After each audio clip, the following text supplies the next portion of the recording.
ខ្មែរយើងខ្ញុំអាសាលឺទៅថាខ្ញុំខំរៀនឯនៅតែអត់ចេះប៉ុន្តែសំណួរមកវិញសួរថាប្រកាសអត់ថាខំរៀនហើយគ្រប់គ្រាន់និស្សិតខ្មែរយើងគាត់យល់ថាខ្ញុំទៅរៀនបានន័យថាខ្ញុំទៅស្ដាប់គ្រូខ្ញុំទៅឮឬក៏អានព្យាយាមដាក់ព័ត៌មានឲ្យច្រើនតាមតែអាចធ្វើបានចូលមកក្នុងខួរក្បាលក៏ប៉ុន្តែនៅក្នុង effective learning ការរៀនដែលមានប្រសិទ្ធភាពផ្អែកទៅលើវិទ្យាសាស្ត្រការរៀនដែលមានប្រសិទ្ធភាពតម្រូវឲ្យនិស្សិតខ្ជាក់ព័ត៌មានចេញពីខួរក្បាលឲ្យច្រើនជាងធៀបមួយគាត់ដាក់ព័ត៌មានចូលក្នុងខួរក្បាល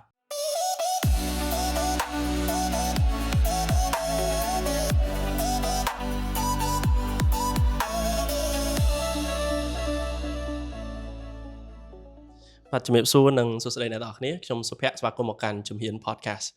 ជំហាន podcast គឺជា podcast មួយដែលយើងនិយាយអំពីការរៀននៅសាកលវិទ្យាល័យការដែលយើង transition ពីវិទ្យាល័យមកសាកលវិទ្យាល័យតើយើងជួបរឿងអីខ្លះហើយថ្ងៃនេះគឺលើកយកប្រធានបទពិសេសមួយគឺពាក់ព័ន្ធជាមួយនឹងការរៀននៅសាកលវិទ្យាល័យដែលមានការចូលរួមពីវាគ្មិនកិត្តិយសរបស់យើងគឺបងសេងខួនដែលបងគឺជាវិជ្ជបណ្ឌិតឯកទេសទូទៅហើយខ្ញុំស្គាល់បងនៅក្នុងកម្មវិធីមួយហើយកន្លងមកក៏តាមដានបងដែរដែលបងចាញ់ម្លេចច្រើនពាក់ព័ន្ធជាមួយនឹងប្រធានបទមួយហ្នឹងអាចឲ្យបងធ្វើការណែនាំខ្លួនបន្ថែមបន្តិចទៅកាន់អ្នកដែលកំពុងតែស្ដាប់និងទស្សនា podcast របស់យើងមួយនេះបាទអរគុណច្រើនសុភ័ក្រហើយអរគុណច្រើនដែលបានខ្ញុំអញ្ជើញចូលមកក្នុងកម្មវិធីនេះដើម្បីនិយាយប្រធានបទមួយដែលសំខាន់ហើយចាំបាច់ទាក់ទងអំពីការរៀនអំពីរបៀបរៀនបាទមុនពេលខ្ញុំចូលលម្អិតទៅលើប្រធានបទហ្នឹងបាទខ្ញុំអាចណែនាំខ្លួនឯងបន្តិចខ្ញុំឈ្មោះលឹមស៊ីនខួនខ្ញុំជាគ្រូពេទ្យទូទៅហើយក៏ជាអ្នកអប់រំវិជ្ជាជីវៈសុខាភិបាលដែរខ្ញុំអាចបញ្យល់ខ្លីជំនាញហ្នឹងគឺការងាររបស់ខ្ញុំគឺធ្វើយ៉ាងណាដើម្បីប្រដបដាលធនធានមនុស្សផ្នែកសុខាភិបាលឲ្យមានជំនាញហើយជំនាញដែលគាត់មានឆ្លើយតបមួយតម្រូវការរបស់សង្គមហើយជាមួយនឹងអ្នកជំងឺបាទអានេះគឺជាកិច្ចការងារដែលខ្ញុំកំពុងតែធ្វើបកមកកាន់ប្រធានបទយើងវិញខ្ញុំគិតថាចាប់តាំងពីខ្ញុំជានិស្សិតជំនាន់ហ្នឹងហើយចូលរៀននៅសាលាពេទ្យមានព្រឹត្តិការណ៍មួយដែលភ្ញោចឲ្យខ្ញុំគិតគូរហើយយកចិត្តទុកដាក់ហើយក្រោយមកខ្ញុំបានធ្វើការងារច្រើនតាក់ទងជាមួយនឹង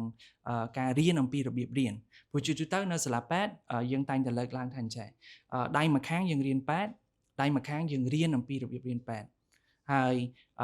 ដែលខ្ញុំធ្វើកិច្ចការងារទាំងអស់ហ្នឹងចាប់ផ្ដើមចេញពីបទពិសោធន៍ខ្ញុំជាមួយនឹងមិត្តភ័ក្តិព្រោះជាទូទៅអ្នកនៅសាលាពេទ្យភាគច្រើនខ្ញុំអាចនិយាយចឹងបានគឺភាគច្រើនគាត់ខំរៀនប៉ុន្តែបើអ្នកដែលអត់ខំរៀនហើយគាត់អត់ចេះអាហ្នឹងវាទូទៅវាសាមញ្ញវា logic ប៉ុន្តែផ្ទុយមកវិញបើសិនជាអ្នកដែលគាត់ខំរៀនហើយនៅតែអត់ចេះអាហ្នឹងជារឿងមួយដែលយើងត្រូវគិតហើយយកចិត្តទុកដាក់ខ្ញុំមានមិត្តភ័ក្តិមួយដែលគាត់ទៅសាលាតាំងពីមិនទាន់អ្នកផ្ញើម៉ូតូមិនទាន់មកគាត់ទៅចូលរៀនយកចិត្តទុកដាក់រៀនខ្ចប់បាយទៅថ្ងៃឡើងនៅបណ្ណាល័យហើយយប់ឡើងរៀនដល់ម៉ោង11 12ដោយគេដោយឯងដែរ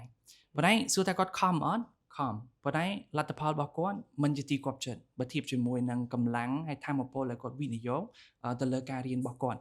អញ្ចឹងក៏ភ្ញោចឲ្យខ្ញុំគិតថាពេលខ្លះខំមួយមុខប្រហែលជាមិនទាន់គ្រប់គ្រាន់ទេប្រហែលជានិស្សិតទីនេះខ្ញុំនិយាយនៅក្នុងបរិបទនិស្សិតពេទ្យប៉ុន្តែក៏សម្រាប់និស្សិតទូទៅដែរគាត់ត្រូវដឹងអំពីរបៀបរៀនដើម្បីធានានៅប្រសិទ្ធភាពនៅក្នុងការរៀនរបស់គាត់បាទព្រោះបច្ចុប្បន្ននេះខ្ញុំគិតថានិន្នាការពិភពលោកឥឡូវខ្ញុំគិតថាពីមុនយើងគ្រាន់តែរៀនហើយបន្តមកទៀតយើងធ្វើការពេលដែលយើងរៀនយើងប្រមូលនៅជំនាញសន្សំបទពិសោធន៍ហើយកំណត់អត្តសញ្ញាណយើងជាអីមួយឧទាហរណ៍យើងរៀនជំនាញជាគណនេយ្យយើងមានអត្តសញ្ញាណជាគណនេយ្យករហើយបន្ទាប់ពីយើងរៀន4ឆ្នាំឧទាហរណ៍យើងចប់ពីហ្នឹងយើងធ្វើការពឹងទៅលើជំនាញដែលយើងរៀន4ឆ្នាំហ្នឹងប៉ុន្តែខ្ញុំគិតថាពិភពលោកសម័យឥឡូវនិន្នាការប្រហែលជាមិនទាន់គ្រប់គ្រាន់ទេដែលតម្រូវឲ្យយើងរាល់ថ្ងៃនេះនៅពេលដែលយើងរៀនហើយនៅពេលដែលយើងធ្វើការពីរហ្នឹងត្រូវដើរទន្ទឹមនឹងគ្នាបាទអាហ្នឹងក៏ជាមួយផ្នែកដែលហេតុអីបានការរៀនអំពីរបៀបរៀនសំខាន់តួលេខមួយដែលគេចេញនៅឆ្នាំ2020ដោយវេទិកាសេដ្ឋកិច្ចពិភពលោកគេដាក់ពីជំនាញនៅថ្ងៃអនាគតដែលសំខាន់នៃចាំបាច់ណាក្រៅតែពី analytical ហើយ critical thinking មកលេខ2ដែលគេដាក់បន្ទាប់គឺតកតងជាមួយនឹងការរៀនអំពីរបៀបរៀនប៉ុន្តែនៅក្នុងន័យរបស់គេសាមញ្ញគឺធានាថាយើងបន្តអភិវឌ្ឍខ្លួនឯងហើយអីដែលជាខ្លឹមសាររបស់រៀនអំពីរបៀបរៀនហ្នឹងគឺមួយខាងយើងតម្លាក់ពេលវេលាហើយមួយខាងទៀតយើងបង្កើននៅរបស់ដែលយើងរៀនចេះឧទាហរណ៍ថាពីមុនយើងអាចចំណាយពេល4ឆ្នាំរៀនបញ្ញាបត្រដើម្បីបានជំនាញគណនេយ្យប៉ុន្តែសំណួរសួរថារហងៃនេះយើងអាចចំណាយពេលតែ6ខែហើយយើងនៅតែរៀនចេះជំនាញគណនេយ្យហើយថែម ពីការបច្ចេកវិទ្យាដូច generative AI ChatGPT អីចូលមកក្នុងការធ្វើaccounting របស់យើងបានអត់អានេះគឺជាខ្លឹមសារជារួមហើយក៏ជា goal នៅក្នុងការគិតតាក់ទងមួយការរៀនអំពីរបៀបរៀនដែរបើន័យថាមួយខាងយើងតម្លាក់ពេលវេលាហើយមួយខាងទៀតគឺយើងបង្កើននៅចំនួន content ជំនាញឬក៏របស់ដែលយើងរៀនហើយដាក់ចូលមកក្នុងខ្លួនសង្ខេបមកវិញតាក់ទងជាមួយប្រធានបទថ្ងៃនេះដែលខ្ញុំគិតថាសំខាន់ហើយក៏ជាសារសម្រាប់បងប្អូនសិស្សក៏ដូចជានិស្សិតផងដែរដែលដៃមួយខាងគាត់ត្រូវរៀនទៅលើជំនាញឬក៏មុខវិជ្ជាដែលកម្មវិធីសិក្សាដាក់ឲ្យគាត់ដៃមួយខាងទៀតគាត់ត្រូវរៀនអំពីរបៀបរៀនព្រោះមួយផ្នែកចុងក្រោយដែលគាត់អត់ចេះគាត់អាចបន្ទោសសាលាគាត់អាចបន្ទោសគ្រូក៏ប៉ុន្តែនៅក្នុងហ្នឹងក៏មានទំនួលខុសត្រូវរបស់សិស្សដែរហើយកន្លែងនឹងឯងដែលជាអីដែលសិស្សត្រូវធ្វើជាពិសេសនិស្សិតដែលគាត់នៅក្នុងដំណាក់កាលអន្តរកាល2ឆ្នាំពីវិទ្យាល័យចូលមកមហាវិទ្យាល័យណាក្រៅតែពីគាត់រៀនមុខវិជ្ជារបស់គាត់ហើយចេះកំណត់គោលដៅ goal setting គ្រប់គ្រងពេលវេលា time management លើពីហ្នឹងទៀតគាត់ត្រូវចេះតាក់ទងជាមួយនឹង learning how to learn រៀនអំពីរបៀបរៀនហើយរាល់ថ្ងៃនេះផ្នែកនៃការរៀនអំពីរបៀបរៀនរួមទាំងចេះប្រើ generative AI ChatGPT ដើម្បីបម្រើឲ្យការរៀនរបស់គាត់អានេះគឺជាចំណុចមួយដែលសំខាន់ហើយគាត់ត្រូវមានក៏ប៉ុន្តែបើសិនជាយើងកលេចមើលទៅលើនៅក្នុងកម្មវិធីសិក្សានៅក្នុងកម្មវិធីសិក្សាបើឆ្លោះប្រចាំងនៅលើបរិបទស្រុកខ្មែរយើងគឺភាគច្រើនកម្មវិធីសិក្សាមានមុខវិជ្ជាថាត្រូវរៀនអីក៏ប៉ុន្តែអីដែលឆក់ល្វែងអីដែលខ្វះខាតហ្នឹងគឺអត់មានរបៀបរៀនរបៀបម៉េចឲ្យមានប្រសិទ្ធភាពបើន័យថាគេអត់បរៀនអាហ្នឹងផ្ទាល់ហើយ direct ទៅកាន់និស្សិតហ្មងទេបើយើងមើលទៅលើកម្មវិធីសិក្សាភាគច្រើនផ្ដោតទៅលើមុខវិជ្ជារៀនពីអី what to learn ប៉ុន្តែមិនមែនរបៀបរៀន how to learn ទេអានេះជាមួយដែលយើងពិនិត្យមើលទៅលើកម្មវិធីសិក្សានៅក្នុងស្រុកខ្មែរពិសេសសម្រាប់ថ្នាក់ឧត្តមសិក្សារួមទាំងក្របខ័ណ្ឌគុណវុឌ្ឍនជាតិដូចជាចេញឆ្នាំ2014ឬក៏15ដែលនៅក្នុងហ្នឹងគេកំណត់ទិសដៅឲ្យសាលាថ្នាក់ឧត្តមសិក្សាទាំងអស់ដាក់បញ្ចូលនៅមុខវិជ្ជាសំខាន់ៗដូចជា ITC ចំណេះជំនាញអរិយាប័ត្រជាដើមអញ្ចឹងនៅក្នុងហ្នឹងបើតាមខ្ញុំចាំបានក៏អត់បានរំលេចដែរតាក់ទងអំពីថានិស្សិតមួយផ្នែកគាត់ត្រូវចេះរៀនអំពីរបៀបរៀនហើយអាហ្នឹងគឺជាមូលដ្ឋានសម្រាប់ lifelong learning រៀនពេញមួយជីវិតក៏ប៉ុន្តែអាចយល់បានព្រោះក្របខ័ណ្ឌគុណវុឌ្ឍនជាតិហ្នឹងគេធ្វើតាំងពី2014 2015មកទល់ឥឡូវនេះ2025វា10ឆ្នាំជាងហើយប្រហែលជាតម្រូវត្រូវការកែប្រែឬក៏ update ជាដើមអញ្ចឹងខ្ញុំអាចសង្ខេបមកវិញទី1វាសំខាន់ដែលនិស្សិតត្រូវមានជំនាញហ្នឹងនៅក្នុងខ្លួនដើម្បីធានាប្រសិទ្ធភាពនៅក្នុងការរៀនរបស់គាត់បាទអរគុណបងសម្រាប់ការចែកម្លែកយ៉ាងក្បោះក្បាយពាក់ព័ន្ធមួយសារៈសំខាន់នៃការរៀនពីរបៀបរៀនខ្ញុំចាប់អារម្មណ៍ចង់ឲ្យបងចែកម្លែកជារួមការមើលឃើញរបស់បងទៅនឹងថាតើនៅពេលដែលនិស្សិតគាត់អត់បានដឹងពីរបៀបនៃការរៀនដែលត្រឹមត្រូវអញ្ចឹងបងមើលឃើញថាតើភាគច្រើនគាត់រៀនបែបម៉េចដែរយើងមើលថាការរៀនមួយហ្នឹងវាអត់មានប្រសិទ្ធភាពមកឥឡូវយើងពិនិត្យមើលទៅលើ evidence ឬក៏ទឹកតាងគេមានការសិក្សាច្រើនណាដែលគេបានសិក្សាតាក់ទងមួយអរិយាប័ត្រក៏ដូចជាវិធីសាស្ត្រដែលនិស្សិតរៀនហើយភាគច្រើនវិធីសាស្ត្រចម្បងគេដែលនិស្សិតប្រើដើម្បីរៀនពីអង់គ្លេសហៅ rereading សម្រាយមកបានន័យថាគាត់រៀនតាមរយៈគាត់អានហើយបន្តទៀតគាត់អានបន្តទៀតអានទៀតអាចអានសៀវភៅឬក៏របាយការណ៍សង្ខេបរបស់គាត់អញ្ចឹងហើយអាហ្នឹងគេរកឃើញថាប្រហែលជា80ទៅ 90% នៃវិធីសាស្ត្រចម្បងនៅក្នុងការរៀនរបស់និស្សិតគឺរៀនតាមបែបហ្នឹងអាហ្នឹងនៅពេលដែលគាត់មានពេលខ្លួនឯងហើយគាត់រៀនតែបើគាត់នៅក្នុងថ្នាក់ភាគច្រើនបទពិសោធន៍គាត់របៀបម៉េចគឺស្ដាប់គ្រូហើយស្ដាប់យូរម្ដងសួរមួយសំណួរពីរសំណួរហើយនឹងកត់ត្រាហើយទាំងអស់នេះគឺជាសកម្មភាពដែលភាគច្រើនដែលនិស្សិតរៀនជាពិសេសនៅក្នុងស្រុកខ្មែរយើងគាត់រៀនតាមបែបអញ្ចឹងតែបើយើងកលេចទៅមើលតាក់ទងជាមួយនឹង evidence ឬក៏ទ្រឹស្ដីក៏ដូចជាទឹកតាំងមួយរយៈចុងក្រោយដែលគេធ្វើការសិក្សាទៅលើ effective learning ឬក៏ learning sciences វិទ្យាសាស្ត្រដែលគេបញ្យល់ថារៀនរបៀបម៉េចបានមានប្រសិទ្ធភាពហើយវិធីសាស្ត្រដែលគេលើកឡើងថារៀនមានប្រសិទ្ធភាពហ្នឹងខុសអំពីអីដែលភាគច្រើននៃនិស្សិតគាត់អនុវត្តប្រចាំថ្ងៃខ្ញុំជូនជាការសិក្សាមួយដែលគេសាំងយកដែលគេថាអញ្ចឹងការរៀនមួយដែលមានប្រសិទ្ធភាពគឺតិចមែនតើដែលយើងដាក់ព័ត៌មានចូលនៅក្នុងខួរក្បាលដាក់ព័ត៌មានចូលក្នុងខួរក្បាលហ្នឹងតាមរយៈគាត់ស្ដាប់ហើយបន្តមកគាត់ស្ដាប់ទៀតគាត់អានបន្តមកគាត់អានទៀតអាហ្នឹងគឺដាក់ព័ត៌មានចូលនៅក្នុងខួរក្បាលហើយនៅក្នុងជារួមនិស្សិតខ្មែរយើងគាត់យល់ថាខ្ញុំទៅរៀនបានន័យថាខ្ញុំទៅស្ដាប់គ្រូខ្ញុំទៅឮឬក៏អានព្យាយាមដាក់ព័ត៌មានឲ្យច្រើនតាមតែអាចធ្វើបានចូលមកក្នុងខួរក្បាល ក៏ប៉ុន្តែនៅក្នុង effective learning ការរៀនដែលមានប្រសិទ្ធភាពផ្អែកទៅលើវិទ្យាសាស្ត្រការរៀនដែលមានប្រសិទ្ធភាពតម្រូវឲ្យនិស្សិតខ្ជាក់ព័ត៌មានចេញពីខួរក្បាលឲ្យច្រើនជាងធៀបមួយគាត់ដាក់ព័ត៌មានចូលក្នុងខួរក្បាលស្ដាប់ទៅរៀងអរូបី abstract បន្តិចប៉ុន្តែខ្ញុំអាចបញ្យល់បានដែលថាខ្ជាក់ព័ត៌មានចេញពីខួរក្បាលហ្នឹងគឺសំដៅទៅលើអញ្ចេះមុនពេលយើងចូលទៅរៀនឬក៏មុនពេលយើងអានសៀវភៅមួយយើងឃើញចំណងជើងយើងឃើញចម្ពោះយើងមើលទៅលើហ្នឹងហើយសាកល្បងគិតថាខ្ញុំដឹងអីខ្លះពីប្រធានបទហ្នឹងហើយប្រធានបទហ្នឹងខ្ញុំខ្យល់អីខ្លះនៅក្នុងទម្រង់បែបអញ្ចឹងក៏សាកល្បងនៅក្នុងការគាស់យកចំណេះដឹងគាត់ពីមុនបទពិសោធន៍របស់គាត់យកមកដើម្បីឆ្លើយទៅលើអាហ្នឹងឬក៏ពេលដែលគាត់ពងរៀនហើយគាត់រៀនចប់ហើយគាត់សួរខ្លួនឯងថាខ្ញុំចេះអីខ្លះអញ្ចឹងគាត់សាកល្បងនៅក្នុងការគាស់យកអីដែលគាត់គុំតែរៀនមិញហ្នឹងចេញមកខាងក្រៅនេះគឺជាទម្រង់ដែលយើងព្យាយាមខ្ជាក់ព័ត៌មានចេញពីក្នុងខួរក្បាលហើយនៅស្រុកខ្មែរជាទូទៅ80ឬក៏90% នៃបទពិសោធន៍រៀនរបស់និស្សិតគឺដាក់ព័ត៌មានចូលនៅក្នុងខួរក្បាលហើយអត់ចម្លែកទេដែលគ្រូខំបញ្យល់ហត់ចង់ងាប់បញ្យល់2ម៉ោងឧទាហរណ៍ឬក៏1ម៉ោងកន្លះប៉ុន្តែចុងបញ្ចប់ទៅភាគច្រើនយ៉ាងច្រើនមាននិស្សិតប្រហែលជា10ទៅ 15% ដែលគាត់ពិតជាចាប់បានខ្លឹមសារទាំងមូលប៉ុន្តែអ្នកមួយចំនួនធំគឺគាត់ចាប់បានតិចមែនតើហើយគណៈពេលដែលគ្រូខំមែនតើណាគាត់ខំបញ្យល់ឡើង90នាទីឬក៏120នាទីប៉ុន្តែបកឲ្យវិញសាមញ្ញដោយសារបទពិសោធន៍ដែលនិស្សិតរៀនភាគច្រើនគឺគាត់ប្រើវិធីសាស្ត្រមួយដាក់ព័ត៌មានចូលក្នុងខួរក្បាលក៏ប៉ុន្តែនៅក្នុងវិទ្យាសាស្ត្រគេថាដើម្បីមានប្រសិទ្ធភាពតើគាត់ព្យាយាមខ្ជាក់ព័ត៌មានចេញពីខួរក្បាលមកឲ្យច្រើនហើយបើយើងគិតបែបជាភាគរយណាខ្ញុំគិតថាបើបច្ចុប្បន្ននេះ80ទៅ 90% និស្សិតដាក់ព័ត៌មានចូលក្នុងខួរក្បាលអញ្ចឹងប្រហែលជាអីដែលគាត់អាចធ្វើបានផ្លាស់ប្ដូរប៉ុន្តែដូរទាំងគ្រូដូរទាំងសិស្សដែលយើងផ្លាស់ប្ដូរបទពិសោធន៍ហ្នឹងប្រហែលជា50% យើងព្យាព័ត៌មានចេញពីខួរក្បាលហើយ50% យើងដាក់ព័ត៌មានចូលក្នុងខួរក្បាលគាត់អាចអានគាត់អាចស្ដាប់គាត់អាចអីជាដើមអញ្ចឹងក៏ប៉ុន្តែសូមបង្កើតឱកាសឬក៏និស្សិតខ្លួនឯងហ្នឹងមានពេលដែលយើងសួរខ្លួនឯងជាសំណួរឬក៏ធ្វើតេស្តឬក៏អង្គុយហើយសួរថាខ្លួនឯងចេះអីមានសំណួរដែលខ្ញុំឆ្ងល់ក្នុងគោលដៅដែលគាស់យកព័ត៌មានចេញពីក្នុងខួរក្បាលឆ្លើយតបទៅកាន់សំណួររបស់សុភាឯងវិញគឺយើងអាចឆ្លោះប្រចាំងបានឃើញតកតងជាមួយនឹងគ្រូក៏ខំនិស្សិតខ្លះក៏ខំដែរប៉ុន្តែលទ្ធផលរបស់គាត់មិនជាទីគាប់ចិត្តមួយផ្នែកតកតងជាមួយនឹងវិធីសាស្ត្រដែលគាត់រៀនគាត់ព្យាយាមបើយើងមើលណានៅក្នុងថ្នាក់ភាគច្រើនស្ដាប់ហើយគាត់ត្រាហើយបើសិនជាគាត់មិនមែននៅក្នុងថ្នាក់ក្រៅថ្នាក់គាត់រៀនខ្លួនឯង rereading អាន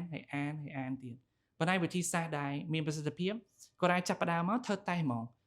សំណួរ5ដែលគេសួរទៅលើប្រធានបទហ្នឹងគេសួរពីអីហើយខ្ញុំសាកល្បងយកចំណេះដឹងបទពិសោធន៍ដែលខ្ញុំមានពីមុនណាកុំទាន់មើលសៀវភៅកុំទាន់ស្ដាប់គ្រូនិយាយតែខ្ញុំឆ្លើយបានប៉ុណ្ណាអាហ្នឹងអាចជាចំណុចចាប់ផ្ដើមមួយដែលល្អដូចគ្នាមួយយើងមើលសៀវភៅរបស់សុភ័ក្រឯងឬក៏ស្ដាប់ podcast ហ្នឹងហើយស្ដាប់ចប់ក៏បានស្ដាប់ពាក់កណ្ដាលក៏បានចប់ពាក់កណ្ដាលឧទាហរណ៍សួរខ្លួនឯងថាមួយចំណុចដែលខ្ញុំទទួលបានសំណួរមួយដែលខ្ញុំឆ្ងល់របស់មួយដែលខ្ញុំយកទៅអនុវត្តបានអានេះសិតតែជាទម្រង់សាមញ្ញដែលយើងព្យាយាមខ្ជាក់ព័ត៌មានចេញពីខួរក្បាលយើងចេញមកខាងក្រៅហើយបើសិនជានិស្សិតគាត់ចង់ឲ្យការរៀនរបស់គាត់មានប្រសិទ្ធភាពខ្ពស់គឺត្រូវព្យាយាមធ្វើយ៉ាងណាជាសកម្មភាពជារបៀបរបបនៅក្នុងការរៀនក្នុងទំនោរដែលគាត់ត្រូវខ្ជាក់ព័ត៌មានចេញពីក្នុងខួរក្បាលឲ្យបានកាន់តែច្រើនប៉ុន្តែបើបកមកការអនុវត្តជាក់ស្ដែងភាគច្រើននិស្សិតយើងគឺរៀនតាមបែបអសកម្មនៅក្នុងន័យថាភាគច្រើនគាត់ច្រើនតែគាត់តែស្ដាប់គាត់ត្រាតិចតួចហើយមកដល់គាត់តែ rereading អានហើយចប់ទៅសួរគាត់ទៅពេលខ្លះគាត់អាចសង្ខេបបានខ្លះតែមួយចំនួនធំគាត់ថាវាពិបាកនៅក្នុងការដែលគាត់ចាប់យកខ្លឹមសារជាដើមអញ្ចឹងណាយ៉ាហើយមានករណីមួយចំនួនគាត់អត់ដឹងថាគាត់អត់ចេះកន្លែងណាផងព្រោះអញ្ចឹងហើយបានគាត់អត់មានសំណួរអាហ្នឹងក៏ជាបញ្ហាប្រឈមមួយរបស់និស្សិតដែរដែលគ្រូខំបញ្យល់ឡើង1ម៉ោងកន្លះចប់ទៅដល់សួរថាមានអីឆ្ងល់ហើយគាត់អត់មានអីឆ្ងល់ព្រោះមួយផ្នែកគាត់អត់ដឹងថាគាត់អត់ចេះកន្លែងណាហើយការដែលយើងខ្ជាក់ព័ត៌មានចេញពីខួរក្បាលចេញមកខាងក្រៅមួយផ្នែកវាជាសកម្មភាពដែលជួយឲ្យការរៀនរបស់យើងមានប្រសិទ្ធភាពមួយផ្នែកទៀតដែលមានឥទ្ធិពលគឺយើងដឹងថាយើងចេះកន្លែងនេះអត់ចេះកន្លែងនេះហើយកន្លែងដែលយើងអត់ចេះគឺជាកន្លែងដែលយើងអាចបំលែងទៅជាសំណួរឬក៏បន្ទាប់មកទៀតយើងដឹងថាពេលដែលយើងទៅរៀនយើងត្រូវបំពេញបន្ថែមនៅកន្លែងណានេះសិតតែជាអត្ថប្រយោជន៍នៅក្នុងការដែររៀនប៉ុន្តែបកមកវិញសួរថាមិនបានសិស្សភាគច្រើនអត់ធ្វើអញ្ចឹងដោយសារវាអត់ស្រួលពេកទៅដល់ស្ដាប់ស្រួលត្រូវអត់គាត់ស្ដាប់ភាគច្រើនស្ដាប់ហើយអានគឺដាក់ព័ត៌មានចូលក្នុងខួរក្បាលវាអត់សូវពិបាកឯងប៉ុន្តែធៀបជាមួយនឹងយើងព្យាយាមខ្ជាក់ព័ត៌មានចេញពីខួរក្បាលមកវិញព្យាយាមនិយាយព្យាយាមទៅសេក្នុងទំនោរដែលខ្ជាក់ព័ត៌មានចេញមកវិញអត់ស្រួលទេ ពាក្យបច្ចេកទេសយើងហៅ mentally uncomfortable ឬក៏ desirable difficulty បើន័យថាវាអត់ស្រួលវាអត់ comfort ក៏ប៉ុន្តែវាមានប្រសិទ្ធភាពហើយកន្លែងហ្នឹងក៏ប្រហែលជានិស្សិតគាត់ត្រូវ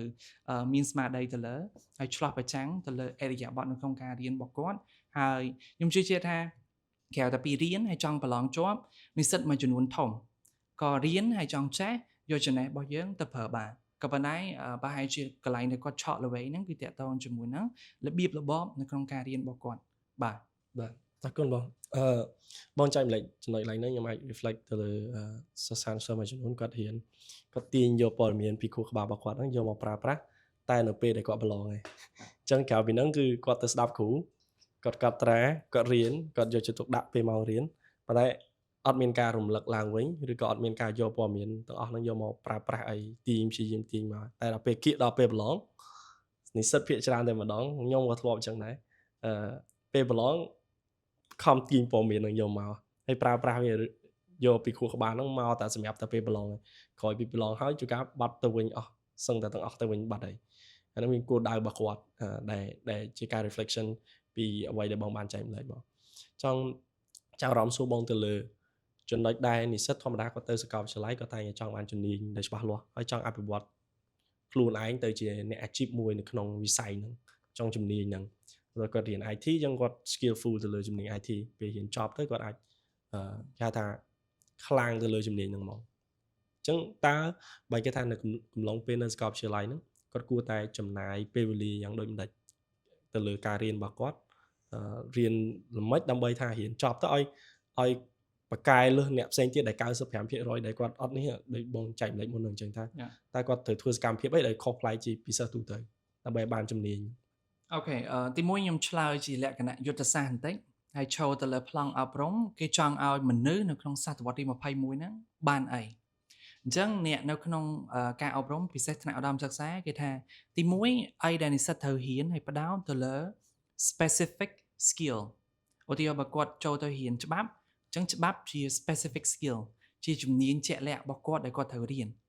ក៏ប៉ុន្តែក្រៅពីហ្នឹងទៀតរបស់ដែលគាត់ត្រូវយកចិត្តទុកដាក់មែនតើណាគឺតាក់ទងជាមួយនឹងអ្នកខ្លះហៅ generic skill ក៏បាន 21st century skill ក៏បានឬក៏ general domain skill ក៏បានបើនិយាយសួរស្ដាប់គឺជាប្រភេទជំនាញដែលវាអត់ប្រកាន់ទៅលើបរិបទទេគឺបើថាវាលក្ខណៈទូទៅហើយនៅក្នុងបរិបទណាក៏ប្រើបានដែរតួយ៉ាងដូចជាទំនាក់ទំនងធ្វើការងារជាក្រុមការគិតបែបតារីពិចារណាដោយ critical thinking ភាពច្នៃប្រឌិតភាពជាអ្នកដឹកនាំគ្រប់គ្រងពេលវេលាចេះប្រើ generative AI ឬក៏រៀនអំពីរបៀបរៀនអញ្ចឹងអីដែលខ្ញុំនិយាយនៅទីនេះនៅក្នុងសតវត្សទី21អីដែលគេចង់ឲ្យនិស្សិតផ្ដោតទៅលើណាគឺទីមួយជំនាញរបស់គាត់ត្រូវរៀនចេះចាប់យកឲ្យបានមួយទៀតគឺត្រូវពង្រឹងទៅលើតាក់ទងជាមួយនឹង 21st century skill ឬក៏ជំនាញដែលខ្ញុំបានរៀបរាប់ហ្នឹងបាទ communication teamwork collaboration leadership learning how to learn ក៏ដូចជាតាក់ទងជាមួយនឹង goal setting time management លក្ខណៈជាដើមអញ្ចឹងដែលគាត់ត្រូវយកចិត្តទុកដាក់ទៅលើជំនាញទាំងអស់ហ្នឹង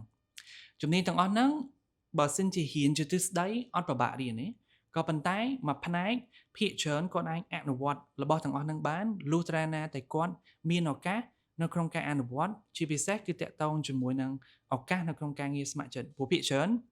ម៉ោងដែលសាលាដាក់ឲ្យណាគឺភាគច្រើនផ្ដោតទៅលើ academic ឬក៏ផ្ដោតទៅលើជំនាញ snow បើគាត់រៀនច្បាប់ភាគច្រើនគឺផ្ដោតទៅលើច្បាប់បើគាត់រៀនគណនេយ្យផ្ដោតទៅលើគណនេយ្យអញ្ចឹងឱកាសដែលនិស្សិតអាចធ្វើបានខ្ញុំលើកឧទាហរណ៍ដូចជាគាត់ទៅស្ម័គ្រចិត្តខ្ញុំលើកឧទាហរណ៍បើស្ម័គ្រចិត្តយើងលើក come up with idea ដែលថាអូខ្ញុំចង់ចូលរួមជាចំណែកដោះស្រាយបញ្ហាសង្គមមួយឧទាហរណ៍ដូចជាបញ្ហាសុខភាពផ្លូវចិត្តដែលជាបញ្ហាប្រឈមសម្រាប់យុវជនរបស់យើងអញ្ចឹងគាត់មានគំនិតអាហ្នឹងបន្ទាប់ពីគាត់មានគំនិតគាត់និយាយគំនិតហ្នឹងមួយក្រុមរបស់គាត់ទៅបញ្ចុះបញ្ចូលក្រុមរបស់គាត់ឲ្យព្រមមកធ្វើការងារមួយគាត់ទៅ say proposal បន្ទាប់ពីគាត់ទៅ say proposal គាត់ស្នើទៅថ្នាក់ដឹកនាំរបស់សាលាដើម្បីព្រមឲ្យគាត់ធ្វើគាត់ reach out to company ដើម្បីសុំ sponsorship ហើយពេលដែលគាត់ធ្វើគាត់វាយតម្លៃបើសិនជាយើងឆ្លោះប្រចាំងមើលទៅលើសកម្មភាពដែលគាត់ធ្វើទាំងអស់ហ្នឹងនៅក្នុងហ្នឹងគាត់រៀនច្រើនមែនតើគាត់រៀនពី leadership គាត់រៀនពី planning គាត់រៀនពី time management គាត់រៀនពី teamwork communication convincing លក្ខណៈជាដើមអញ្ចឹងតែបកមកវិញហើយដែលខ្ញុំចង់និយាយក្រៅទៅពីជំនាញរបស់គាត់ត្រូវយកចិត្តដាក់ទៅលើជំនាញទាំងអស់ហ្នឹងដែលជា 21st century skill generic skill ឬក៏ domain skill តែមួយឯប៉ុន្តែនៅក្នុងឯកសារផ្សេងៗគ្នាគេហៅឈ្មោះផ្សេងគ្នាឥឡូវអ្នកខ្លះហៅ human skill ជំនាញ human skill អញ្ចឹងអីដែលនិស្សិតគាត់គួរតែផ្ដោតទៅលើហើយចាយពេលមួយចំនួនដែរមកឯណាគឺផ្ដោតទៅលើរបស់ទាំងអស់ហ្នឹងចាអាហ្នឹងអីដែលខ្ញុំគិតថានិស្សិតគាត់គួរតែផ្ដោតទៅលើតកតងជាមួយ specific skill របស់គាត់បងតែគាត់ត្រូវ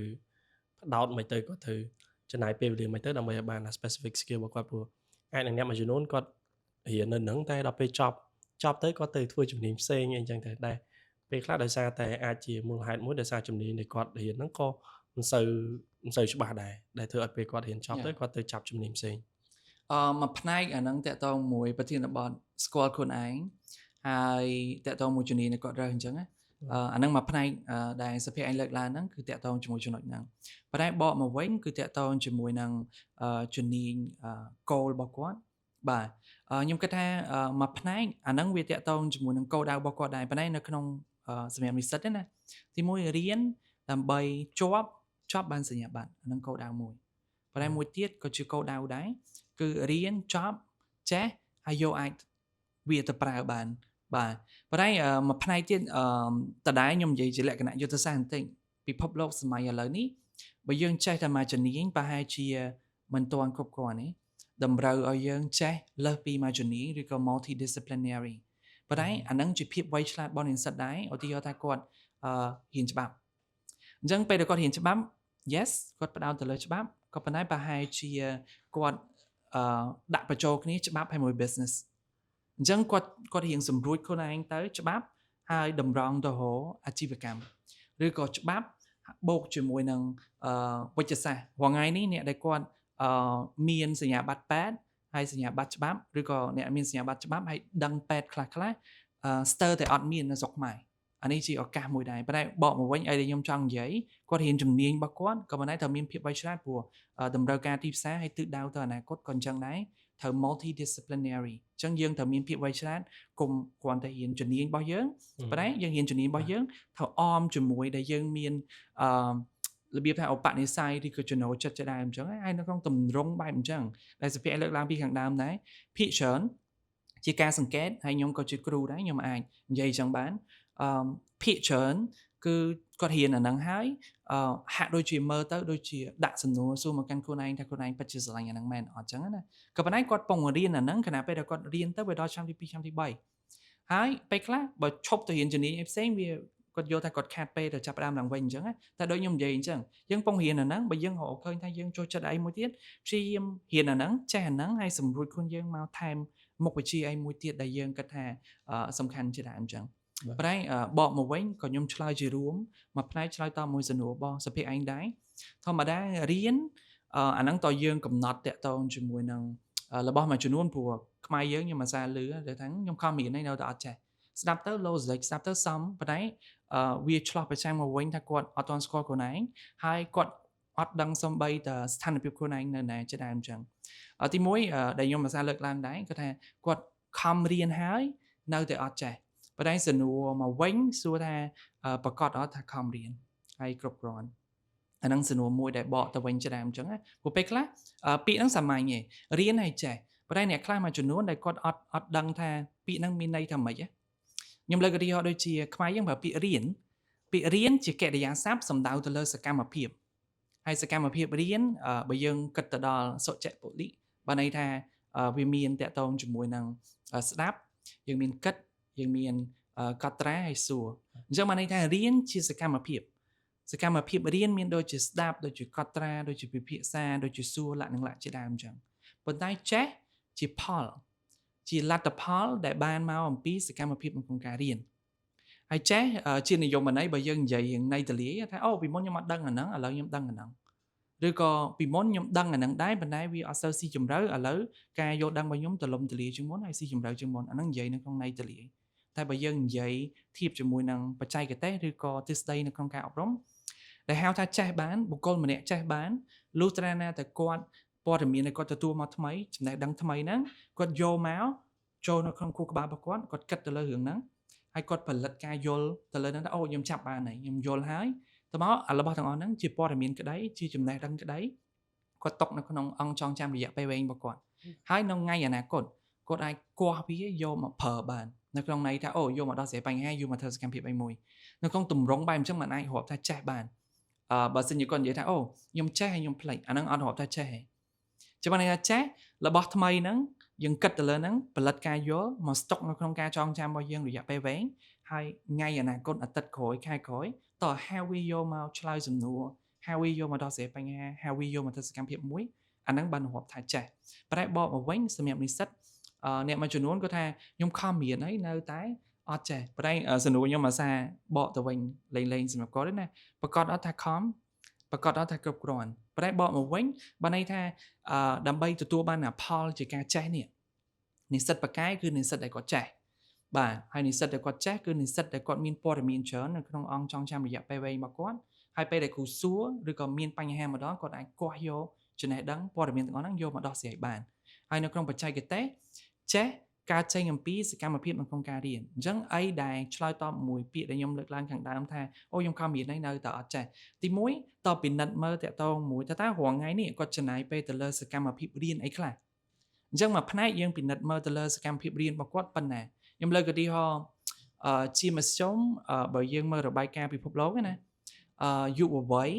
អាចចំណាយពេលប្រហែលជា7ឬ8ម៉ោងនៅលើទូរស័ព្ទគាត់ទៅលេងទូរស័ព្ទឯងប៉ុន្តែបកមកវិញខ្ញុំសួរថាអញ្ចឹងគាត់នឹងចំណាយពេលប្រហែលម៉ោងក្នុងមួយថ្ងៃទៅលើសកម្មភាពរៀនសកម្មភាពហ្នឹងអាចច្រើនអាចស្ដាប់អាចគិតកត់ត្រាសួរពិភាក្សាលក្ខណៈតើមួយថ្ងៃប្រហែលម៉ោងដែលគាត់ចំណាយពេលទៅលើសកម្មភាពរៀនទាំងអស់ហ្នឹងអាហ្នឹងទី1ចំណាយជាសកម្មភាពប៉ុន្តែទី2ចំណាយជាសកម្មភាពត្រូវផ្ចង់ខ្ញុំអេរយាប័តមួយនៅកូនសិស្សស្រុកខ្មែរពេលច្រើនអត់ចេះរៀនអនឡាញទេពួកគាត់ចូល Zoom គាត់ថាខ្ញុំចូលតាខ្ញុំចូលរៀនហើយបន្តមកទៀតគាត់សួរថាគាត់ស្ដាប់តាបើតែសួរថាគាត់ផ្ចង់អត់គាត់អត់សូវផ្ចង់ផងអញ្ចឹងអាហ្នឹងបកមកវិញតើយើងពិនិត្យមើលឲ្យល្អិតទៀតទី1ពិនិត្យមើលថាសកម្មភាពរៀនប្រចាំថ្ងៃរបស់យើងណាយើងវិនិយោគប្រហែលម៉ោងហើយទី2ពេលដែលយើងធ្វើសកម្មភាពទាំងអស់ហ្នឹងយើងពិតជាផ្ចង់អត់ព្រោះសកម្មភាពដែលយើងធ្វើស្ដាប់បើយើងស្ដាប់ដោយការផ្ចង់1ម៉ោងល្អប្រសើរជាងយើងស្ដាប់3ម៉ោងហើយបន្លំស្ដាប់ផងចុចទូរស័ព្ទផងមើលនេះផងលក្ខណៈច្រើនអញ្ចឹងណាអញ្ចឹងតើយើងពិនិត្យមើលលើរបស់ទាំងអស់ហ្នឹងហើយចំណុចចុងក្រោយផ្សារភ្ជាប់មួយអីដែលខ្ញុំលើកឡើងពីខាងដើមតើសកម្មភាពដែលយើងរៀននេះភាគច្រើនយើងគ្រាន់តែស្ដាប់ហើយអានស្ដាប់ហើយអានស្ដាប់ហើយអានដែលយើងដាក់ព័ត៌មានចូលក្នុងខួរក្បាលឬក៏យើងស្ដាប់ហើយបន្តមកទៀតយើងឆ្លើយសំណួរយើងអានបន្តមកទៀតយើងគិតនៅក្នុងទំនោរដែលខ្ជាក់ព័ត៌មានចេញពីខួរក្បាលមកខាងក្រៅអញ្ចឹងទាំងអស់ហ្នឹងគឺជាមូលដ្ឋាននៅក្នុងការដែលគាត់យកទៅគិតវិភាគទៅលើការរៀនរបស់គាត់ហើយក៏អាចជាមូលដ្ឋានដែលគាត់ថាអូបន្តមកទៀតគាត់អាចធ្វើអីបានជាដើមអញ្ចឹងសង្ខេបមកវិញខ្ញុំគិតថាគាត់រៀននិស្សិតរៀនមិនគ្រាន់តែរៀនដើម្បីរៀនអញ្ចឹងព្រោះរៀនដើម្បីរៀនវាមានសកម្មភាពអូគាត់ចូល Zoom គាត់ខំរៀនប៉ុន្តែលទ្ធផលប្រឡងចេញមកមិនជាទីគាប់ចិត្តហើយសួរអីទៅក៏មិនសូវដឹងឬក៏ឆ្លើយបានក្បោះក្បាយជាដើមអញ្ចឹងព្រោះរៀនដើម្បីចេះជាផលប៉ុន្តែតើគាត់ពិនិត្យមើលតើតើមួយសកម្មភាពក្នុងការរៀនរបស់គាត់វិនិយោគមួយថ្ងៃប្រហែលម៉ោងទៅលើសកម្មភាពរៀនទាំងអស់ហ្នឹងហើយពេលដែលគាត់ធ្វើសកម្មភាពទាំងអស់ហ្នឹងគាត់ផ្ចង់អត់មានគុណភាពអត់ហើយមួយទៀតតើយើងថ្លឹងថ្លែងទៅលើយុទ្ធសាស្ត្រដែលគាត់ប្រើភាគច្រើនគាត់តែដាក់ព័ត៌មានចូលក្នុងខួរក្បាលឬក៏ខ្ជាក់ព័ត៌មានចេញពីខួរក្បាលមកខាងក្រៅអញ្ចឹងអីដែលខ្ញុំឆ្លើយខ្ញុំព្យាយាមឆ្លើយ intelligent បន្តិចក៏ដូចជាឲ្យមូលដ្ឋាននៅក្នុងការគិតពិសេសសម្រាប់និស្សិតដែលគាត់រៀនដើម្បីជាប់បានសញ្ញាបត្រព្រោះភាគច្រើនអញ្ចឹងអានឹងជា motivation ធំរបស់គាត់ក៏ប៉ុន្តែបើសិនជាគាត់រៀនចប់ហើយចេះតើគាត់ល្អិតល្អន់ទៅលើវិនិយោគទៅលើសកម្មភាពរៀនមួយជាមួយគុណភាពហើយបូកយុទ្ធសាស្ត្រព្យាយាមខ្ជាក់ព័ត៌មានចេញពីខួរក្បាលឲ្យបានច្រើនហើយបើសិនជាគាត់រៀនចប់ទៅគាត់ចេះប្រើបានទោះបីគាត់អត់ធ្វើការជំនាញហ្នឹងក៏ដោយគាត់ទៅធ្វើការនៅក្នុងជំនាញផ្សេងបរិបទផ្សេងខ្ញុំជឿជាក់ថាគាត់ក៏អាចយកចំណេះដឹងទាំងអស់ហ្នឹងយកទៅលាយហើយធ្វើរបស់នៅក្នុងរបៀប multidisciplinary ជាដើមអញ្ចឹងយល់បងខ្ញុំទទួលបានសំណួរច្រើនពីការដែលខ្ញុំចែកម្លែកពីរឿងរៀនរឿងអីយ៉ាងទៅគេថាសួរថារៀនប្រហែលម៉ោងទៅល្អអញ្ចឹងណាថាតើយើងគួរតែរៀនខ្លួនឯងដល់ម៉ោងប៉ុន្មានអីយ៉ាងទៅអញ្ចឹងសិស្សម្នាក់ៗគាត់មានរបៀបនៃការរៀនរបស់គាត់នឹងរៀននឹងខ្លួនហើយខ្ញុំក៏ប្រាប់ទៅគាត់វិញថាយើងមិនអាច compare ថាគេរៀនប៉ុណ្ណឹងគេរៀនចេះតែលទ្ធផលគេជួនកាលគេរៀនតែ1ម៉ោងអីគេចេះបានច្រើនជាងអ្នកដែលរៀន1ម៉ោងដូចគ្នាតែបានតិចអញ្ចឹងវាអាស្រ័យលើសកម្មភាពរបស់ខ្លួនឯងមួយទៅលើរបៀបនៃការផ្ចង់អារម្មណ៍អីអញ្ចឹងជាដើមដែរបាទបើសិនបើគាត់ផ្ចង់អារម្មណ៍បានល្អ ព័ត៌មានដែលគាត់ទទួលបានហ្នឹងបានច្រើនវាមិនអាស្រ័យទៅលើចំនួនម៉ោងដែលគាត់រៀនទេ យ៉ាអញ្ចឹងមួយផ្នែកអីដូចសុភាឯងលើកឡើងអញ្ចឹងណាខ្ញុំគិតថាអាស្រ័យទៅលើមនុស្សប៉ុន្តែយើងអាចវិភាគដូចខ្ញុំលើកឡើងមិញហ្នឹងតើពេលដែលគាត់ថាអូខ្ញុំរៀនប៉ុណ្ណេះម៉ោងប៉ុន្តែយើងមើលទៅលើថាប៉ុណ្ណេះម៉ោងគាត់វិនិយោគទៅលើសកម្មភាពរៀនហ្នឹងប្រហែលម៉ោងហើយបូកជាមួយនឹងខ្យង់មានគុណភាពអត់ហើយយុទ្ធសាស្ត្ររបស់គាត់គ្រាន់តែរៀនអានឬក៏អានហើយបន្តមកទៀតឆ្លើយសំណួរហើយបន្តមកទៀតបានទៅស្ដាប់ហើយបន្តមកទៀតបានន័យថាដាក់ព័ត៌មានចូលគ្រូក្បាលខ្ជាក់មកវិញដាក់ចូលក្នុងគ្រូក្បាលខ្ជាក់មកវិញអាហ្នឹងគឺជាយុទ្ធសាស្ត្រដែលយើងមួយនៅក្នុងការវិភាគរបស់គាត់អាហ្នឹងចំណុចមួយទៀតដែលខ្ញុំចង់លើកឡើងដែរអានេះបើយើងនិយាយឲ្យត្រូវក្បួនហ្មងណា1ម៉ោងរៀនមួយគ្រូយើងត្រូវរៀនខ្លួនឯង2ម៉ោងព្រោះហេតុអីបានអញ្ចឹងគ្រូនិយាយឥឡូវខ្ញុំសួរថាអញ្ចឹងគ្រូតែមួយនិយាយមិនបានមានសិស្សចេះហើយសិស្សអត់ចេះប៉ុន្តែមួយផ្នែកមានសិស្សចេះហើយសិស្សអត់ចេះហើយខ្ញុំសន្មតណាសិស្សទាំងពីរក្រុមហ្នឹងគឺចង់ដូចគ្នាចង់រៀនផ្ដោតដូចគ្នាប៉ុន្តែទោះបីជាមានលក្ខខណ្ឌទាំងអស់ហ្នឹងក៏ដោយក៏នៅតែមានសិស្សចេះហើយសិស្សអត់ចេះដែរមូលហេតុចម្បងមួយគឺតាក់ទងជាមួយនឹងព្រោះធម្មតាគ្រូបង្រៀនពន្យល់ឲ្យព័ត៌មានថ្មីទៅប៉ុន្តែព័ត៌មានថ្មីទៅវាអាស្រ័យទៅលើថាតើកូនសិស្សហ្នឹងវាមានសំណាក់វិភាគយកមកចាប់យកអីដែលគ្រូនិយាយយល់អត់ខ្ញុំលើកឧទាហរណ៍បើគ្រូនិយាយទៅមក clear គាត់អត់ដឹងសំបីតែពាក្យកលឹះផងហ្នឹងធ្វើម៉េចអាចគាត់ងាយស្រួលនៅក្នុងការរហូតដល់ចាប់ខ្លឹមសារឬក៏យកខ្លឹមសារហ្នឹងឲ្យជាឧទាហរណ៍បានជាដើមអញ្ចឹងហើយនេះគឺជាតួនាទីដែលនិស្សិតឧទាហរណ៍មុនពេលដែលគាត់ចូលមករៀនគាត់ត្រូវត្រៀមខ្លួនតិចហើយច្រើនដឹងថាប្រធានបទអីគេចង់បានអីពាក្យកលឹះមួយចំនួនហើយដឹងខ្លះឮខ្លះពីប្រធានបទហ្នឹងហើយរបស់ទាំងអស់ហ្នឹងឯងដើរតួជានីតិជាសំណាក់ដើម្បីយកទៅវិភាគឲ្យយល់ពាក្យដែលគ្រូនិយាយហើយមូលហេតុដែលមានសិស្សឆ្នើមគឺជាសិស្សដែលគាត់ខំរៀនមកពីមុនគាត់សន្សំសំណាក់វិភាគនៅក្នុងខួរក្បាលនៅក្នុងអង្គចងចាំរយៈពេលវែងរបស់គាត់វាច្រើនអញ្ចឹងពេលដែលគ្រូនិយាយមកគាត់ស្រួលនៅក្នុងការចាប់យកនៅអីដែលគ្រូនិយាយបើខ្ញុំនិយាយជាបច្ចេកទេសពេលដែលគ្រូនិយាយបញ្យលព័ត៌មានថ្មីពីខាងក្រៅចូលមកក្នុងខួរក្បាលរបស់យើងប៉ុន្តែចូលមកដល់យើងមិនគិតឆៅទៅលើនឹងណាខ្ញុំលើកឧទាហរណ៍ឥឡូវខ្ញុំនិយាយភាសាBahasa ភាសាឥណ្ឌូនេស៊ីហើយសន្មតថាសុភាឯងអត់ចេះភាសាឥណ្ឌូនេស៊ីទេធ្វើមិនយល់បើថ្មីទាំងអស់ហ្នឹងខ្ញុំនិយាយមកប្រាវមកអញ្ចឹងណាតែផ្ទុយមកវិញអ្នកដែលគាត់មានសំណាក់វិភាគដែលយល់ភាសាBahasaហ្នឹងគាត់យកអាហ្នឹងជាមូលដ្ឋានដើម្បីយកទៅវិភាគពាក្យគ្រូហើយធម្មតានិយាយភាសាBahasaប៉ុន្តែមិននិយាយទៅលើប្រធានបទមួយនិយាយទៅលើរឿងសុខភាពផ្លូវចិត្តអញ្ចឹងត្រូវគិតទៅលើសុខភាពផ្លូវចិត្តហ្នឹងមកតង់ទៀតហើយពីមុនយើងដឹងប៉ុណ្ណានៃសុខភាពផ្លូវចិត្តអញ្ចឹងបកមកវិញដែលអានេះក៏ជាមួយផ្នែកទៀតដែលរំលេចដែរដែលថានិស្សិតមួយផ្នែកណាគាត់ត្រូវត្រៀមខ្លួនព្រោះពេលខ្លះមួយផ្នែកដែលគ្រូខំបញ្យល់ទៅក៏ស្ដាប់អត់យល់ប្រហែលគ្រូហ្នឹងគាត់ឲ្យបកកែបញ្យល់អាចមានអញ្ចឹងប៉ុន្តែប្រហែលជាក៏មកពីនិស្សិតដែរនិស្សិតគាត់អត់មានសំណាក់ដើម្បីយកទៅវិភាគនៅអីដែលគ្រូនិយាយចេញមកជាដើមអញ្ចឹងហើយកន្លែងហ្នឹងក៏ត្រូវយកជួយទុកដាក់ដែរសម្រាប់និស្សិតជាដើមអញ្ចឹងបើសិនជាឈរទៅលើក្បួនហ្នឹងណាដើម្បីទៅជានិស្សិតមួយដែលឆ្នើមនិស្សិតមួយដែលប្រកែគោលដៅរបស់យើងខំរៀនយ៉ាប៉ុន្តែគោលដៅរបស់យើងរយៈពេលមធ្យមហើយវែងគឺសន្សំនៅសំណាក់វិភាគឲ្យកាន់តែច្រើនឬក៏សន្សំចំណេះដឹងឬក៏បទពិសោធន៍ឲ្យកាន់តែច្រើននៅក្នុងអង្គចងចាំរយៈពេលវែងរបស់យើងបាទអញ្ចឹងអនាគតទៅនៅពេលដែលគ្រូនិយាយងាយចាប់បានដោយសារយើងមានសំណាក់ដើម្បីយកទៅវិភាគរបស់តែថ្មីហ្នឹងឬក៏ដាក់បញ្ហាមកឬក៏ដាក់ការងារមកយើងអាចធ្វើបានដោយសារយើងមានសំណាក់វិភាគឬក៏បទពិសោធន៍ឬក៏ទិន្នន័យហ្នឹងក្នុងខួរក្បាលរបស់យើងពីមុនមួយចំនួនធំហើយអញ្ចឹងរបស់ថ្មីចូលមកដល់រៀនបន្តិច search បន្តិចហើយសួរនាំគេបន្តិចយើងអាចដោះស្រាយបានជាដើមអញ្ចឹងប៉ុន្តែអីដែលខ្ញុំលើកឡើងនេះសុទ្ធតែជារបៀប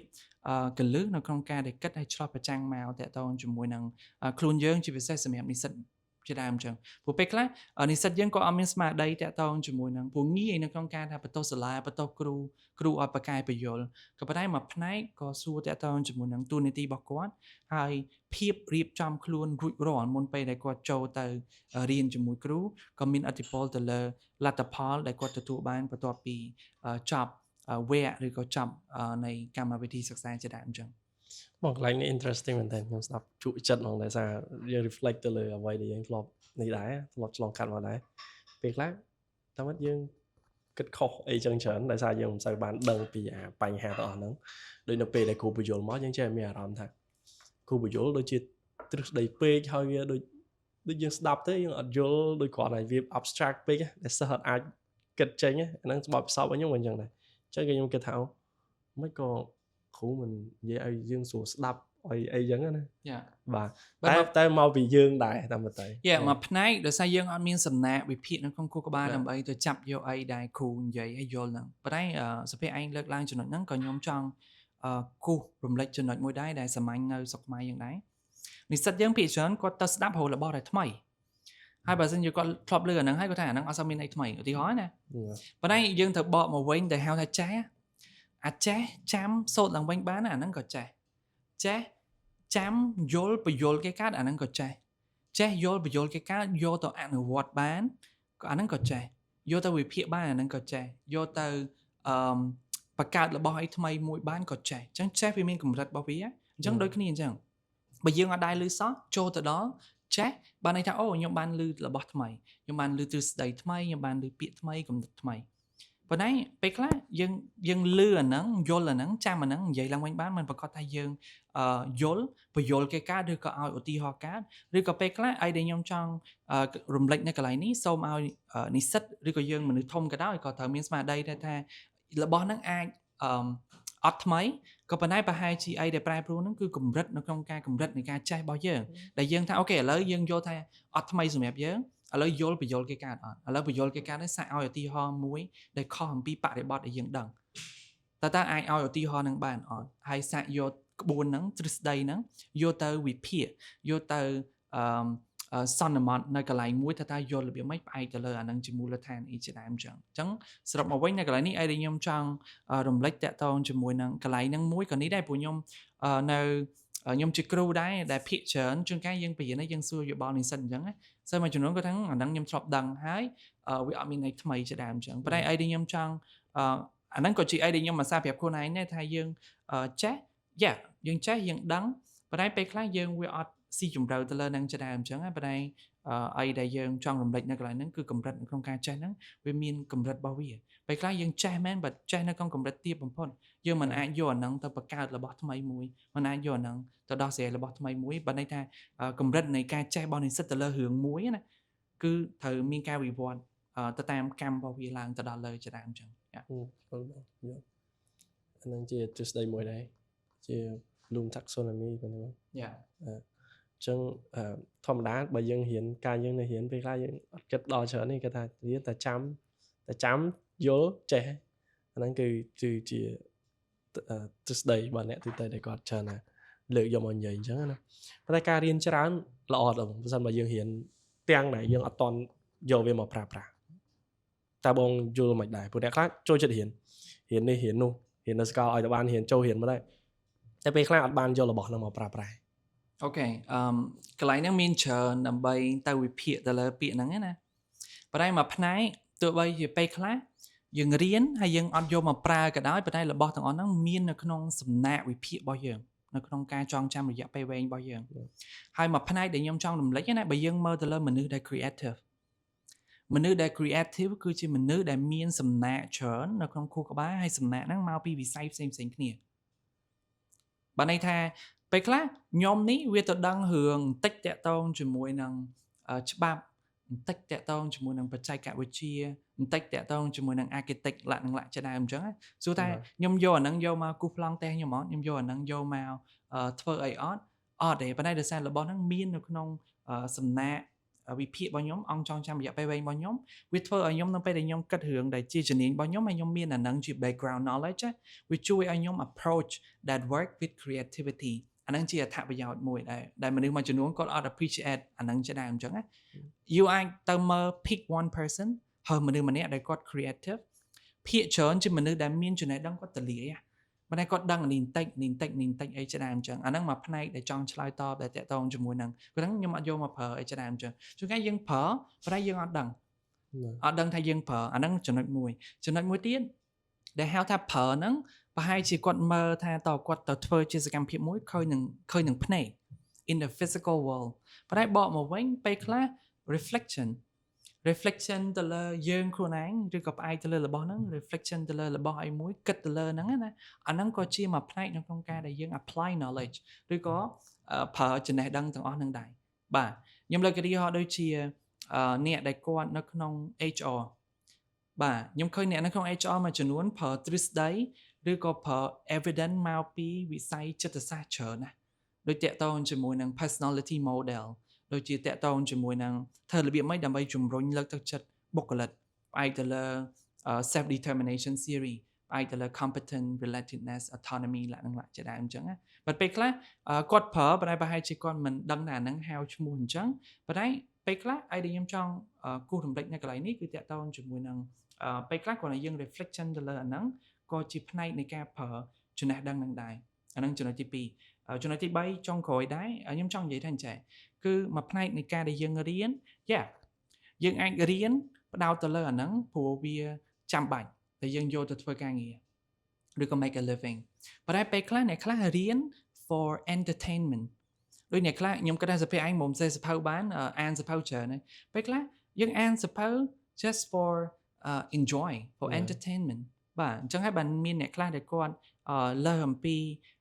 អាន non fiction គាត់អាន fiction ប្រឡោមលោក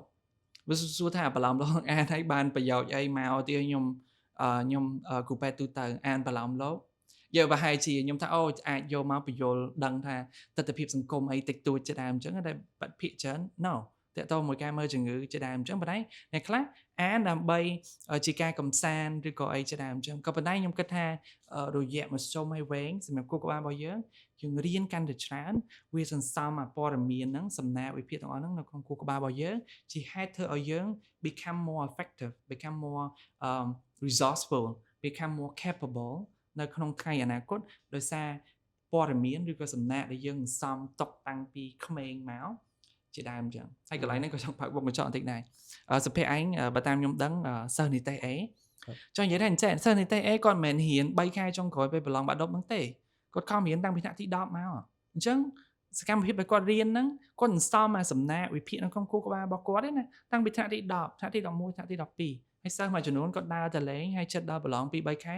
គាត់ខំបានគាត់សន្សំបានប៉ុន្តែបើយើងធៀបមើលបាត់ដូចគ្នាមួយជីវិតរបស់យើងអញ្ចឹងយើងកំឡុងពេលរៀនហើយអ្នកខ្លះអាចរៀនតថ្នាក់ក្រៅឧត្តមសិក្សាជាដើមអញ្ចឹងប៉ុន្តែពេលដែលគាត់ធ្វើការគាត់មិនរៀនទៀតប៉ុន្តែទិសដៅរបស់ជីវិតរបស់យើងទៅមុខទៀតសន្សំបទពិសោធន៍សន្សំជំនាញសន្សំ networking លក្ខណៈជាដើមអញ្ចឹងដើម្បីដាក់ចូលមកក្នុងគូក្បាលរបស់យើងវាទៅជាអនាគតហ្នឹងយើងវាទៅជាមនុស្សដែរ very effective very capable very resourceful លក្ខណៈជាដើមអញ្ចឹងទាំងអស់ហ្នឹងដែលខ្ញុំគិតថាផ្ទាល់ឬក៏ប្រយោលអីឆ្លើយតបជាមួយនឹងសំណួរដែលសភាឯងបានលើកឡើងអរគុណបងខ្ញុំកាន់តែជួយចិត្តអញ្ចឹងអាចទៅសួរបងថែមទៀតពីបបពិសោធន៍បងផ្ទាល់តែម្ដងថ្មបងអាចអភិវឌ្ឍខ្លួនឯងទៅជាអ្នកជំនាញនៅក្នុងវិស័យហ្នឹងបងគិតថាតើបងបានរៀនពីណាមកខ្លះប្រភពណាខ្លះនៃចំណេះដឹងដែរអាចចែកម្លែកហ្នឹងសម្រាប់ជាបបពិសោធន៍មួយសម្រាប់សិស្សដែលគាត់ពេលខ្លះគាត់មិនដឹងថារៀនអីគាត់រៀនគ្រាន់តែអានសភៅមួយជាប្រភពនៃចំណេះដឹងឬក៏ទៅសាលាឬក៏អីចឹងតើប្រភពនៃចំណេះដឹងដែលធ្វើឲ្យគាត់អភិវឌ្ឍខ្លួនទៅជាអ្នកជំនាញអ្នកដែលមានព័ត៌មានច្រើនហ្នឹងតើអាចមកប្រភពណាខ្លះបងកន្លែងហ្នឹងខ្ញុំចង់ដដែលលើកយកក្បួននេះហៅ adult learning series តើមនុស្សធំគេរៀនរបៀបម៉េចបានមានប្រសិទ្ធភាពហើយខ្ញុំជឿជាក់ថាឆ្លើយតបមួយសំណួរដែលសភាឯងចោទសួរមនុស្សធំរៀនមានប្រសិទ្ធភាពមាន4យ៉ាងទី1 learn by doing and practice យើងរៀនច្រើននៅពេលដែលយើងទៅអនុវត្តផ្ទាល់ឬក៏យកវាទៅប្រើហ្មងអញ្ចឹងអានសភៅក្តីស្ដាប់គេក្តីឬក៏ការងារមកក្តីយើងមានគោលបំណងឬក៏ចេតនាថាយកទៅអនុវត្តហើយរៀនអំពីការអនុវត្តហ្នឹងខ្ញុំលើកឧទាហរណ៍តាក់ទងជាមួយនឹង writing ឬក៏ទៅ say proposal ឬក៏តាក់ទងជាមួយសូម្បីទៅ say post នៅលើ Facebook របស់យើងបើយើងចង់រៀនទៅ say តើយើងទៅ say អាហ្នឹងមួយ we learn by doing and practicing ទី2យើង learn by conversation បើន័យថាយើងជជែកគ្នាអញ្ចឹងបាទហើយអ្នកខ្លះគាត់សំណាងគាត់មាន community ឬក៏អ្នកដែលគាត់ស្គាល់ and that the best way to learn បើសិនជាដូចសភាឯងអញ្ចឹងខ្ញុំគិតថាសភាឯងនឹងរៀនច្រើនរៀងរាល់សប្តាហ៍មួយអាទិត្យម្ដង you អញ្ជើញអ្នកជំនាញទៅលើប្រធានបទអីមួយមកyou ជជែកមួយគាត់ហើយសួរនាំគាត់ទៅលើប្រធានបទហ្នឹង and that the best way to learn អាហ្នឹងទី2តែពេលទី3យើង learn តាមរយៈ feedback ឲ្យ feedback ឬក៏ give feedback receive feedback ទទួលបាន feedback មកលើការអនុវត្តប្រចាំថ្ងៃរបស់យើងអញ្ចឹងណាយ៉ាប៉ុន្តែអ្នកមួយចំនួនគាត់ថាអត់មានអ្នកឲ្យ feedback គាត់ប៉ុន្តែមួយផ្នែកដែលគាត់អត់បានទទួល feedback ដោយសារគាត់អត់សុំ feedback ពីគេទៅលើការ performance ឬក៏ការរស់នៅប្រចាំថ្ងៃរបស់គាត់ជាដើមអញ្ចឹងប៉ុន្តែ feedback ហ្នឹងសាមញ្ញទេសួរគេថាមួយចំណុចដែលបងឯងគិតថាខ្ញុំធ្វើបានល្អខ្ញុំគួរបន្តធ្វើទៀតមួយចំណុចដែលបងឯងគិតថាខ្ញុំគួរតែកែប្រែតិចតួចដើម្បីធ្វើឲ្យខ្ញុំកាន់តែល្អប្រសើរជាងមុន so feedback បើចំណុចចុងក្រោយជាចំណុចមួយដែលនៅក្នុងបរិបទខ្មែរយើងគឺឆក់ល្វែងមែនតើ we learn by reflection on experience ចង់និយាយថាអញ្ចឹងមនុស្សឧទាហរណ៍ថាខ្ញុំ32ឆ្នាំប៉ុន្តែអ្នក32ឆ្នាំដូចគ្នាមិនបានមនុស្សហ្នឹងអត់ដូចគ្នាខណៈពេលដែលយើងមានបទពិសោធន៍រស់នៅលើផែនដី31ឆ្នាំប៉ុន្តែមួយផ្នែកយើង not learn directly from experience we learn from reflection on experience តើយើងឆ្លុះប្រចាំងទៅលើបទពិសោធន៍យើងហើយយើងទាញយកនៅមេរៀនឬក៏សេចក្តីសន្និដ្ឋានចេញពីហ្នឹងប៉ុន្តែខ្មែរយើងអត់ទម្លាប់ reflection ទេឧទាហរណ៍មួយយ៉ាងសាមញ្ញប្រហែលជាសភាឯងធ្លាប់ធ្វើការមួយយុវជនឬក៏និស្សិតជាដើមចឹងជួនកាលគាត់ចូលទៅក្នុងសិប្បសាលាឬក៏សិក្ខាសាលាអីមួយសួរហើយចេញមកវិញសួរថាយល់ឬមិនភាគច្រើនគាត់ថាអត់អីផងបងល្អឬក៏បើយើងបន្តសួរគាត់ទៅទៀតគាត់យ៉ាងច្រើនលើកបានមួយចំណុចពីរចំណុចប៉ុន្តែអីដែលឆ្លោះប្រចាំមកវិញក្នុងនាមខ្ញុំជាអ្នកអប់រំបើន័យថាគាត់អត់ធ្លាប់គិតបែបអញ្ចឹងអត់សូវដែរ reflect អញ្ចឹងហើយបានសិនជាពេលដែលគាត់ចូលទៅក្នុងព្រឹត្តិការណ៍មួយសកម្មភាពមួយគាត់ពិបាកនៅក្នុងការដែលហៅយកមកឆ្លើយប្រាប់យើងចិត្តអញ្ចឹងណាប៉ុន្តែក្បួននៅក្នុងការធ្វើ reflection វាមានក្បួនច្រើនប៉ុន្តែក្បួនមួយដែលសាមញ្ញគេសួរថា what went well បើន័យថាអីដែលប្រព្រឹត្តទៅល្អដែលយើងចូលអាហ្នឹងហើយឃើញ what did not go as planned did not go as well អីដែលយើងគិតថាអាចប្រែបានអញ្ចឹងណាហើយមួយទៀត lesson learn រៀនអីពីអាហ្នឹងហើយសំណួរមួយទៀតដែលគេសួរថាលើកក្រោយបើយើងអ្នកធ្វើអាហ្នឹងយើងនឹងធ្វើអីដែលខុសប្លែកពីអាហ្នឹងអញ្ចឹងគ្រប់ពេលព្រឹត្តិការណ៍ដែលយើងចូលទាំងអស់យើងសួរខ្លួនឯង4សំណួរសាកល្បងឆ្លើយអញ្ចឹងយើងចូលសាកល្បងឆ្លើយចូលសាកល្បងឆ្លើយយូរទៅខួរក្បាលរបស់យើងវា reflective អញ្ចឹងអត់ចាំបាច់គិតច្រើនទេគាត់គេសួរមកដល់យើងអាចឆ្លើយមកវិញបានច្រើនអញ្ចឹងណាប្រហែលខ្ញុំសង្ខេបមកវិញខ្ញុំបញ្យល់រៀងច្រើនបន្តិចគឺមនុស្សធំភាគច្រើនរៀនដោយរបស់4ហ្នឹងដែលមានប្រសិទ្ធភាពខ្ពស់បំផុតយើងរៀនតាមរយៈយើងធ្វើយើងរៀនតាមរយៈកិច្ចសន្ទនាជជែកជាមួយអ្នកដែលគាត់ជំនាញឬក៏សហការីរបស់យើងរៀនតាមរយៈឲ្យក៏ដូចជាទទួលយកនៅ feedback ព័ត៌មានត្រឡប់មកវិញហើយចុងក្រោយយើងរៀនតាមរយៈការឆ្លោះប្រចាំង reflection ហើយយើងអាចសាកល្បងឆ្លោះប្រចាំងមកកាន់ជីវិតយើងប្រចាំថ្ងៃតើយើងរងថ្ងៃហ្នឹងយើងធ្វើរបស់ទាំងអស់ហ្នឹងអត់បាទដែលខ្ជាប់ជួនជាដើមអញ្ចឹងប៉ុន្តែបកមកតដែរមិនតែនិស្សិតទេសូម្បីតែភាគច្រើនមនុស្សធំក៏ដោយដែលគាត់នៅធ្វើការងារក៏ដោយភាគច្រើនគាត់ធ្វើប៉ុន្តែគាត់អាចទទួលបាន feedback ខ្លះគាត់អាចជជែកគ្នាខ្លះប៉ុន្តែចុងក្រោយតើតើ reflection มันមានមនុស្សច្រើនទេដែលយ៉ាងហោចជាការសង្កេតឬក៏បទពិសោធន៍របស់ខ្ញុំហើយខ្ញុំសន្មតអត់មានច្រើនទេដែលគាត់យកចិត្តទុកដាក់ទៅលើ reflection ដែលគាត់ឆ្លោះប្រចាំងទៅលើបទពិសោធន៍របស់គាត់ទៅលើការងារឬក៏អីជាដើមអញ្ចឹងបាទអរគុណមកគាត់ថាយើងជជែកមកបានច្រើនសង្ឃឹមថាពេលខ្ញុំខ្លាចតើយើងនិយាយទៅវាបែកទៅលើធានបទអីផ្សេងអញ្ចឹងណាតែមិញនេះនៅតែរបៀបនៃការរៀនយើងនិយាយតែពីការរៀនហើយជាពិសេសគឺវាមានអត្ថប្រយោជន៍សម្រាប់សិស្សនិស្សិតតាមពិតចិត្តខ្ញុំចង់តទៅមុខទៀតតែសង្ឃឹមថាឱកាសក្រោយនិយាយទៅដល់ career និយាយអីព្រោះបងបានរំលេចខ្លះដែរហើយហ្នឹងក៏ជាអ្វីដែលនិស្សិតគាត់ចង់ដឹងដែរតែឥឡូវនេះអាចថាអ្វីដែលយើងបានចែកម្លែកនេះគឺពាក់ព័ន្ធជាមួយនឹងរឿងរៀនហ្នឹងសិនឲ្យពួកគាត់គេថាស្វែងយល់ពីរបៀបនៃការរៀនហើយអាចអភិវឌ្ឍខ្លួនឯងតាមរបៀបនៃការរៀនហ្នឹងអញ្ចឹងបែងអាចមានជាសារអីជាការផ្ដល់ផ្ញើចុងក្រោយសម្រាប់សិស្សនិស្សិតដែលគាត់កំពុងតែរៀននៅសាកលវិទ្យាល័យហ្នឹងដើម្បីឲ្យគាត់អាចពង្រឹងសមត្ថភាពខ្លួនឯងអាចអភិវឌ្ឍចំណេះជំនាញខ្លួនឯងខ្លាចជាធនធានមួយសម្រាប់ប្រទេសជាតិរបស់យើងបាទសារខ្ញុំខ្លីនៅទីនេះយើងជជែកតាក់ទងអំពីរៀនអំពីរបៀបរៀនហើយរៀនអំពីរបៀបរៀនគឺជាជំនាញដែលតាក់ទងមួយជំនាញយើងត្រូវរៀនហើយអនុវត្តហើយឆ្លោះប្រចាំងមកវិញហើយរៀនហើយអនុវត្តវល់ចំដើម្បីឲ្យមានភាពល្អប្រសើរទៅលើចំណុចហ្នឹងអញ្ចឹងក្នុងនាមជានិស្សិតដៃម្ខាងយើងរៀនអំពីមុខវិជ្ជាជំនាញរបស់យើងប៉ុន្តែដៃម្ខាងទៀតដើម្បីទទួលបានប្រសិទ្ធភាពបច្ចុប្បន្ននៅក្នុងការរៀនក៏ដូចជាអនាគតទៅមុខទៀតយើងត្រូវរៀនអំពីរបៀបរៀន ហើយបច្ចុប្បន្ននេះនៅក្នុងកម្មវិធីសិក្សាភាគច្រើនគេផ្ដោតទៅលើ the what to learn ទេមុខវិជ្ជាឬក៏អីដែលត្រូវរៀនប៉ុន្តែអត់សូវមានអ្នកដែលគាត់រំលេចតាក់ទងមួយថាតើរៀនរបៀបម៉េចបានមានប្រសិទ្ធភាពគឺពេលរៀនយើង direct ទៅលើប្រធានបទឬក៏ចំណុចទាំងអស់ហ្នឹងទេអញ្ចឹងតម្រូវឲ្យម្នាក់មានទំនួលខុសត្រូវនៅក្នុងការរៀនអាហ្នឹងស្វ័យសិក្សារៀនដោយខ្លួនឯងហើយបន្តមកទៀតយកមកអនុវត្តដើម្បីធានាតាក់ទងជាមួយនឹងប្រសិទ្ធភាពនៅក្នុងការរៀនរបស់យើងអញ្ចឹងសរុបមកវិញខ្ញុំគិតថាអីដែលជាសារផ្ដល់ទៅឲ្យពួកគាត់សូមឲ្យពួកគាត់យកចិត្តទុកដាក់ថាក្រៅតែពីគាត់រៀនអីផ្សេងសូមរៀនអំពីជំនាញនៅក្នុងការរៀនដើម្បីធានាប្រសិទ្ធភាពនៅក្នុងការរៀនបាទឥឡូវនេះគឺកម្មវិធីរបស់យើងបានឈានមកដល់ទីបញ្ចប់ហើយខ្ញុំសូមអរគុណទៅដល់បងសេងខួនសម្រាប់ការចំណាយពេលវេលារបស់បងចូលរួមចែកម្លែកនិយាយទៅបងបានចែកម្លែកច្រើនណាស់នៅលើបណ្ដាញសង្គមដែលជាប្រយោជន៍សម្រាប់សិស្សនិស្សិតហើយគាត់អាចស្វែងរកបងបានវាយតែឈ្មោះបងទៅឬក៏តាមដានបងនៅលើបណ្ដាញសង្គមបងតែងតែមានការចែកម្លែកថ្មីៗជាច្រើនហើយខ្ញុំជាអ្នក follow បងតាំងពី